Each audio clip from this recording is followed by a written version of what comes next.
रामू, किट्टू, शिवू। हाँ पिताजी। आया पिताजी। हाँ पिताजी। क्या बात है? ये क्या है? अभी तक घर पर ही हो? तो और क्या करूँ पिताजी? खेत में काम है, घर में काम है, ये सब काम कब करोगे? आखिर क्यों? अगर हम धरती माँ की सेवा करेंगे तो हमारा भला होगा। पिताजी को तो दिमाग ही नहीं है। अच्छा, जैसे तुम्हें बड़ा दिमाग है ना? देखो, माँ बाप भगवान की तरह होते हैं, उनके बारे में ऐसी बात मत करो। तुम चुप रहो रे। इतनी जमीन में कितना भी काम करो, फायदा तो कुछ भी नहीं है। वो भी वैसा ही है, बैठे ही रहना चाहता है, बड़ा आलसी है, समझ नहीं आता क्या करूं। सुबह गए हैं ये लोग, इतनी रात हो गई अभी तक नहीं आए। मुझे भी तो इसी बात की चिंता है। बड़े गर्व से बोलता था कि मेरे 3 हीरे जैसे बेटे हैं। लेकिन सब बेकार हो गए। सुनिए, अगर इनकी शादी करवा दें तो ये लोग सुधर जाएंगे। नहीं, अभी तो विवाह भी नहीं हुआ और बंटवारे की बात करने लगे। और कर क्या सकते हैं? हमारा शिवा दिन भर काम करता है और ये दोनों इधर उधर घूमते रहते हैं। हमारे जाने के बाद अगर इन्होंने शिवा को परेशान किया तो? नहीं नहीं, ऐसा नहीं होना चाहिए। वो बहुत मासूम है। आप स्वयं ही इन लोगों का बंटवारा कर दीजिएगा। हाँ, मुझे भी यही लग रहा है, बंटवारा करना ही ठीक रहेगा।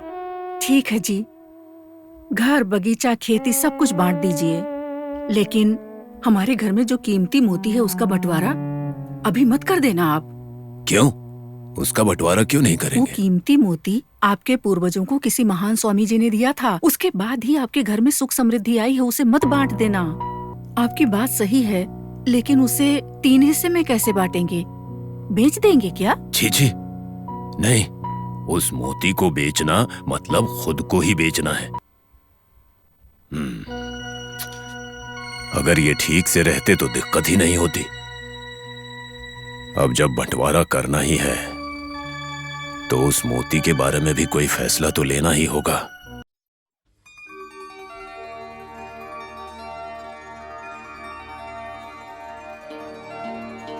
घर की याद आ गई तुम लोगों को? कहाँ घूमते रहे इतनी देर तक? वो पिताजी, मंदिर में कुछ दोस्त मिले थे तो मुझे आने में थोड़ी देर हो गई पिताजी। और तुम? मैं भी वही था पिताजी। ऐसी कौन सी बात थी जो इतनी देर तक कर रहे थे तुम लोग? वैसे घर में आके भी मैं क्या काम करता था, बस खाना खाकर सो जाता था। ठीक है, मैंने जो काम बताया था किया तुम लोगों ने? आज नहीं कर पाए पिताजी। कल कर लेंगे ना पिताजी। लेकिन आज का समय पूरी तरह से बर्बाद हो गया ना, वापस आएगा क्या कभी? पिताजी, हम छोटे बच्चे थोड़ी ना हैं, हमें हमारा काम अच्छे से पता है। और उसे आज ही निपटाने की क्या जरूरत थी? तुम लोग नहीं सुधरोगे। तुम लोगों पर अब मुझे जरा भी यकीन नहीं रहा। छी छी, क्या सोचा था और क्या निकले तुम लोग। हमारे हिस्से की संपत्ति हमें दे दीजिए, उसके बाद दिखाते हैं कि हम कैसे जिएंगे।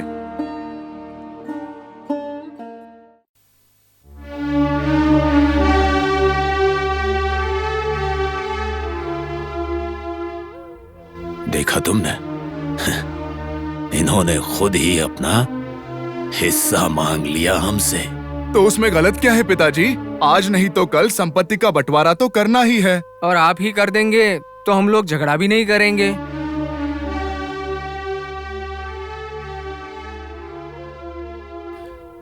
समझ गया, तुम लोग बहुत बड़े हो गए हो, सोचना भी सीख गए हो, बहुत समझदार हो गए हो।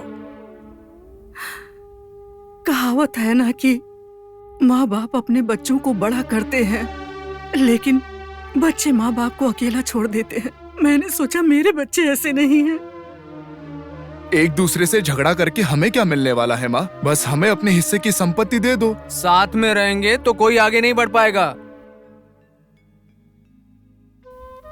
ठीक है, मैं बंटवारे के बारे में सोचूंगा, मुझे थोड़ा समय दो। माँ, हमें बहुत भूख लगी है, कुछ खाने को दे दो। आ जाओ खा लो। आप भी चलिए ना।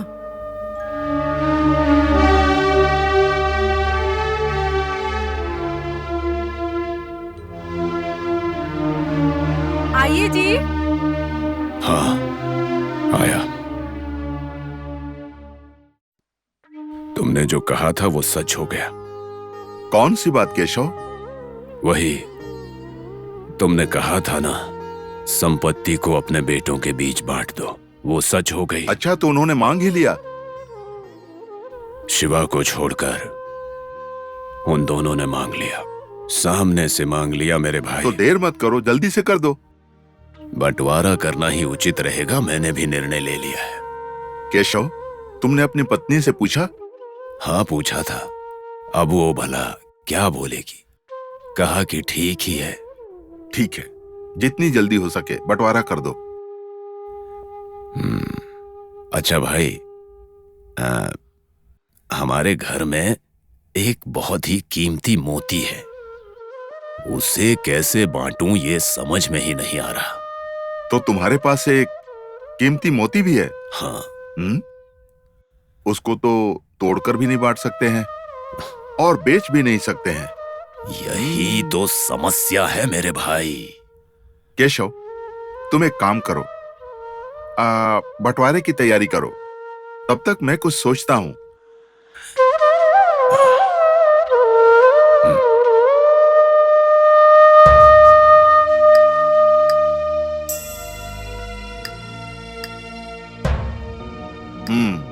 अब तुम लोग क्या कहते हो?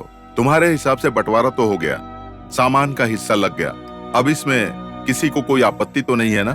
मुझे कोई आपत्ति नहीं है। खेती बगीचे सब ठीक से बंटवारा कर दिया है आपने। अच्छा शिवा, तुम चुपचाप खड़े हो, कुछ बोल क्यों नहीं रहे? पिताजी, आप और माँ मेरे साथ रहेंगे तो मुझे बहुत खुशी होगी। आप ये सारा सामान मेरे भाइयों को दे दीजिए। शिवा, तुम्हारी अच्छाई के बारे में हमें सब पता है, लेकिन नियम के हिसाब से जो बंटवारा हुआ है उसे तुम्हें लेना चाहिए। ये आप क्या कह रहे हैं? संपत्ति में बंटवारा होने की एक और चीज बाकी है। वो क्या है? वो हमारे घर पे एक कीमती मोती है। बिल्कुल नहीं होगा, उसका बंटवारा कभी नहीं होगा। उसका बंटवारा क्यों करेंगे? बड़े बेटे होने के नाते वो मुझे ही मिलना चाहिए। सवाल बड़े छोटे का नहीं है, तुम में से जो भी लायक है उसी को मैं वो कीमती मोती दूंगा। तो मैं उसके लायक नहीं हूँ क्या? हाँ, तुम अकेले लायक नहीं हो, मैं भी लायक हूँ। मोती तो मुझे ही मिलना चाहिए। कौन लायक है और नहीं, इसका निर्णय मैं करूंगा। लेकिन इसका फैसला बिल्कुल सही होना चाहिए। उसके लिए एक परीक्षा देनी होगी। परीक्षा? कैसी परीक्षा? केशव, बताओ।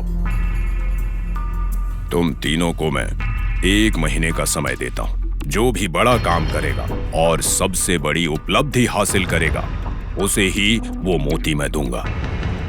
मैं इस परीक्षा के लिए तैयार हूँ। मैं भी तैयार हूँ। पिताजी कह रहे हैं तो मैं भी तैयार हूँ। तो ठीक है, समय अब शुरू हो रहा है। माँ, 1 महीना पता नहीं कैसा बीतेगा, तो आज हम लोग साथ में भोजन करते हैं।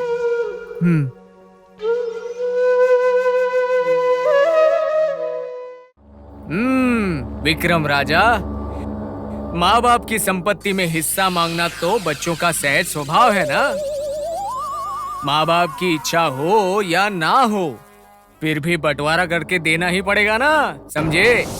और यहाँ तो तीनों बच्चों के 3 अलग अलग गुण और स्वभाव हैं। तो अब आगे इस कहानी में अमूल्य मोती के लायक कौन है, उनकी योग्यता का परीक्षण करने के लिए एक बाप होने के नाते केशव ने अपने तीनों बेटों को 1 महीने की अवधि देकर किसी विशेष उपलब्धि की अपेक्षा के हेतु उन्हें बाहर भेज दिया और वो चले भी गए। कई दिन बीतने के बाद जब 1 महीने का समय खत्म हुआ तो केशव के वो तीनों ही बेटे अपने पिताजी के सामने आकर खड़े हो गए। और उसी वक्त कितने दुबले पतले हो गए हो तुम लोग। देखा तुम लोगों ने, इसे कहते हैं माँ की ममता। कहीं ऐसा प्यार नहीं मिलेगा। दुनिया भर में घूमते रहोगे ना तो कोई पूछेगा नहीं। ठीक है, तुम लोग सुरक्षित घर वापस आ गए, यही काफी है। हाँ, अब एक बात बताओ, इस 1 माह की अवधि में तुमने क्या उपलब्धि हासिल की है, बताओ। रामू, पहले तुम बताओ कि क्या उपलब्धि हासिल की है। पिताजी, यहाँ से निकलने के बाद पूर्व दिशा में चल पड़ा। चलता रहा 2 दिन के बाद जाके मुझे शहर मिला। पूरे 2 दिन माँ, ऐसा लग रहा था भूख से तो मैं मर जाऊंगा। उसके बाद मुझे वहां एक घर दिखा।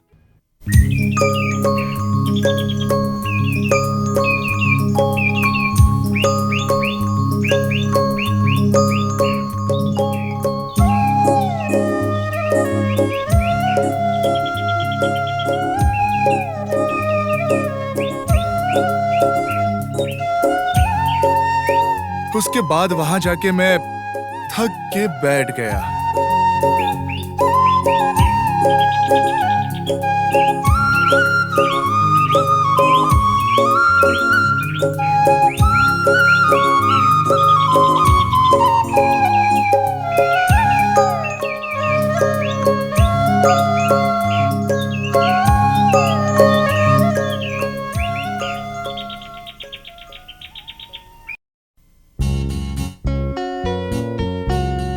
कौन हो तुम?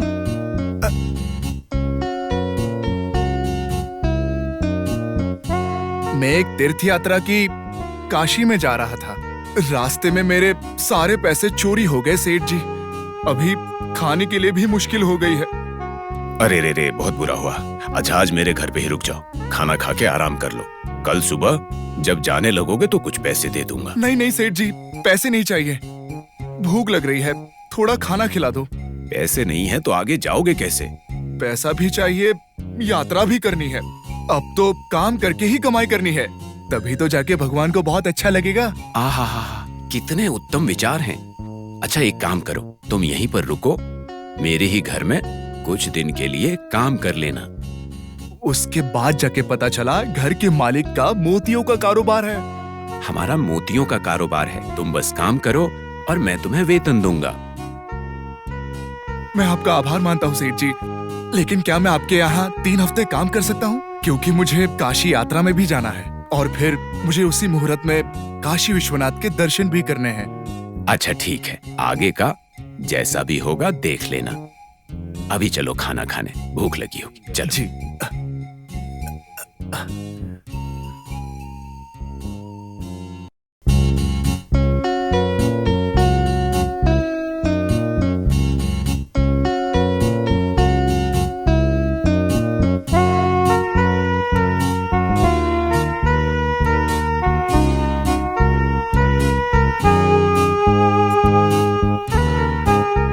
ये अच्छे वाले मोती हैं। जी। इन्हें चुन चुन कर अलग किया जाता है, एक एक मोती को अलग रखा जाता है। ये लो, पकड़ो, इसे भी रख लो। हाँ जी सेठ जी। जी। अच्छा, ये ले लो, ये वाला भी। हाँ,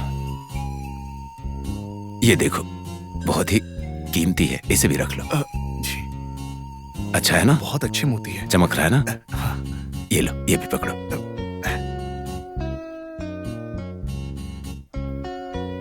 मैं एक बार अरब देश गया था, वहीं से लेकर आया हूँ। वहां पर बहुत सस्ता मिलता है। इसे भी रख लो संभाल के, ध्यान से रखना। जी। इसे देख रहे हो तुम? ये नवरत्न पत्थर है, अलग से रखना इसे। ये कंगन है ना, बहुत ही पुराना है।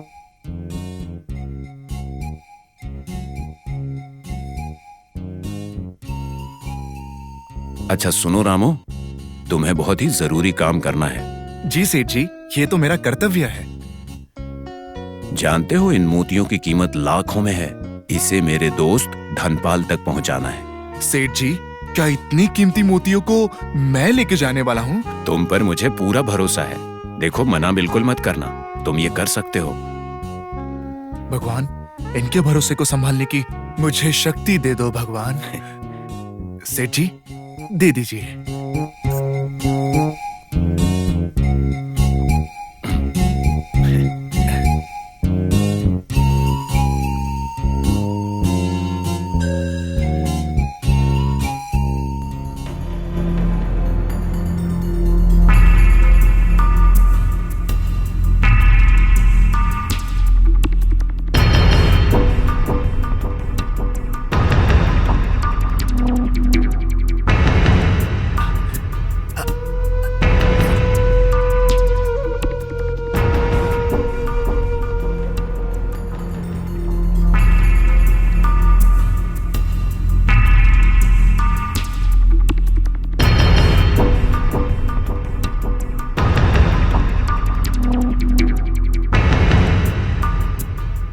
इतने सारे मोती।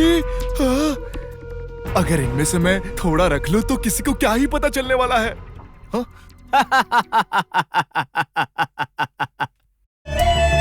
है सुनो आज सब तुम ये मुझसे कहानी, विक्रम बेताल की कहानी।